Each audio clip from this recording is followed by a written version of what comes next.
Hello there, and welcome to part 6 of the Introduction to Magical Games. Like in the prophecy, this is the one about 43 folders, which is something we have to get into before we get into the game calendar itself. If you're new to this, I'm Devi Baba. This is part 6, as I've mentioned, and probably worth hopping back and checking out the other ones if you haven't seen them yet. So this one is about 43 folders, and unlike the others, this is likely to be a voiceover video because it'll mean faster production time, and there are a couple of these things I want to get out before the solstice. So, without further ado, 43 folders, like in the deal. Alright, so of course we're about to get really high-tech here. Don't worry about all this stuff, this intimidating stuff.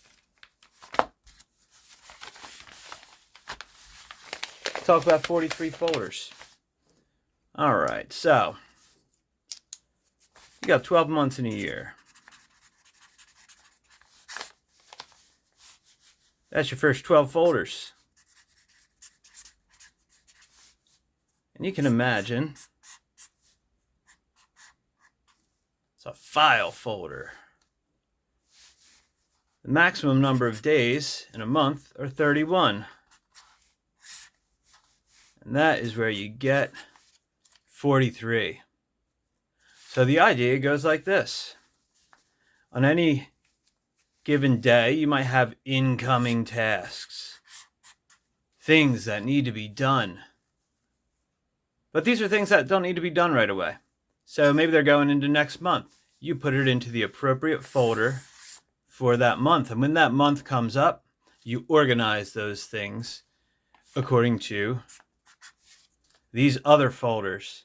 So what you wind up with is one folder of the current month has another as many as 31 folders inside of it.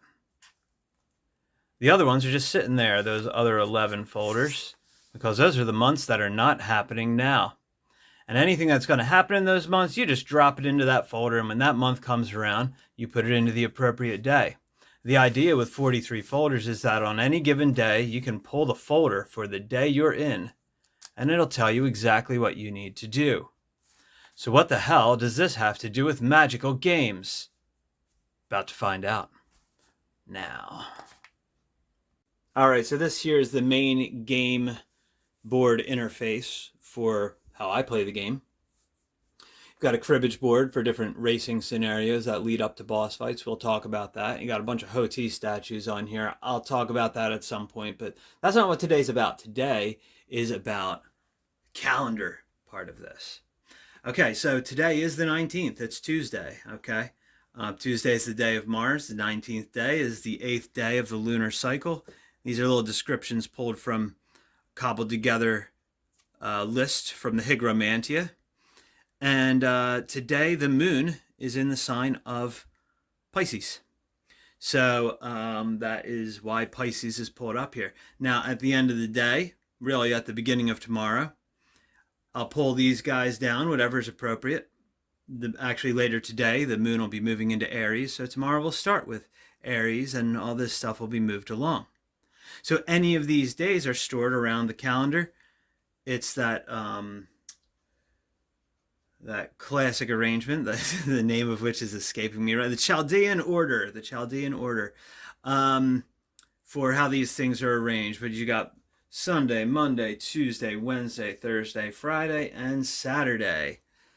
The weekend's on Saturday, begins on Sunday. So actually no deck of Sunday actually winds up back there.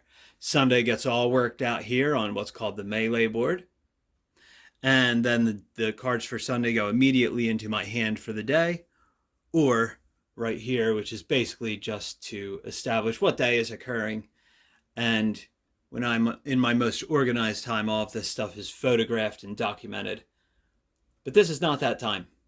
So, basic idea is that at any given point, I'll show you just kind of, this is the big calendar, okay? These have all these cards in order. When this gets collected at the end of the week, they'll go to the back of this and will be dealt out from the front. So we're going to be approaching a full moon next week. And so here we go. At the end of all these, so we've got the months of the year. And just to show you, these are 2 items that have to go into January. Because a boss fight that wanted to go better is not going so well, I have to get back with my tattoo artist and reschedule something for right around Walpurgisnacht, which is also going to be how much longer I'm keeping this hair, if you remember me mentioning that in a previous video. And if not, don't worry about it. It's not worth losing sleep over. You'll hear more about it most likely. And some other things I'm working on that is actually ZTL. That is another business-related program, but they will both have to go into January. But right now, those numbers are all taken up, just like they would be in 43 folders. The 24th hasn't happened yet. So I can't go putting things in those months that haven't happened yet. Now, technically at this point, I could start putting them in the first, but if you start doing it like that, everything's going to get confusing. So you wait until the beginning of the month, and then you put in whatever has to go for that month in front of those cards, so that when you deal out the deck, those items come up, just like they would in a 43 folder system, except this is with cards, and it's haunted with spirits and things like that, so it's way cooler. All right, so that's a basic peek at the calendar here. We're going to get into more of this. We're going to talk about boss fights. This is for any kind of race mechanic. I found a cribbage board to be useful.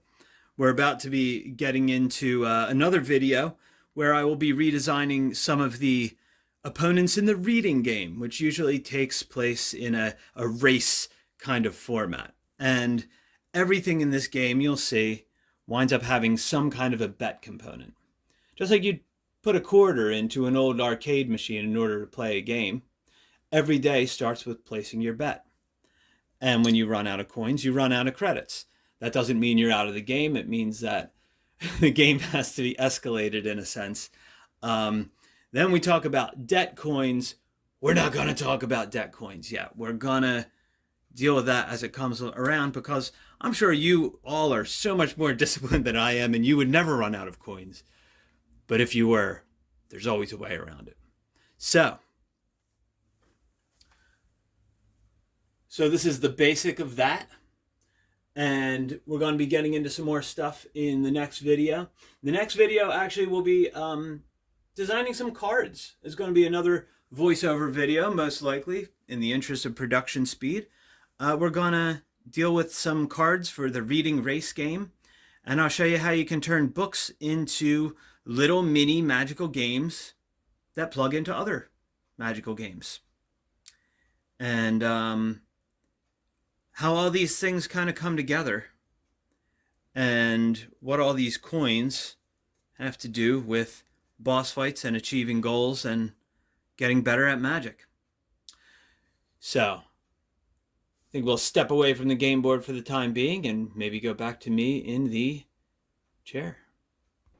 All right, so I think that's enough of the game board calendar for now. As with everything in this crazy series, all of this is going to be redone in a better way later, but done is better than perfect, as they say. I wanted to get this out to you all before the solstice because next year I have crazy things in mind, and I don't want this stuff to get in the way. I want to get more into the games themselves and maybe get some of you folks on board for trying some of this stuff and giving me some feedback. So next I'm going to be talking about the boss fights. Boss fights are going to be one of the main mechanics that govern goal achievement, at least as I foresee it. It's taken a long time to get around to boss fights as that mechanic, but we're skipping over a whole lot of failed attempts. If I didn't mention it before, making games is kind of hard when you've never done it before, and there's a steep learning curve. So boss fights will be next, and we'll probably do that as a voiceover video while I design some other cards that I will talk about in that video. Until then, wishing you all the best out there, hoping you're enjoying your time in this crazy world, and looking forward to conspiring with you all. Be seeing you.